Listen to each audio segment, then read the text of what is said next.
अपने बहनिया के बन जा तू अगुआ, अशोक के कदा यादगार तनी फगुआ,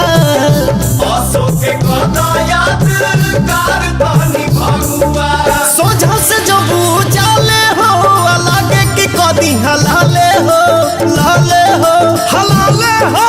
हमसे करा दो बियाह सरो यही साले हो, हमसे करा दो बियाह सरो यही साले हो, हमसे करा दो बियाह सरो यही साले हो।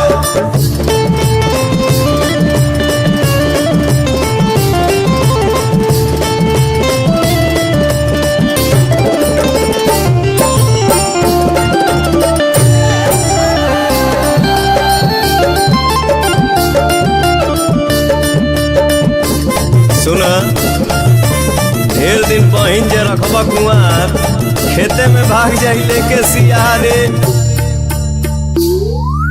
बाटे तैयार बड़े आबे छे काला, रानू मधुकार से तू बात पटियाला, रानू मधुकार से तू बात पटियाला।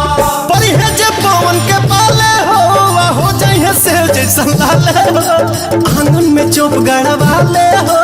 हमसे करा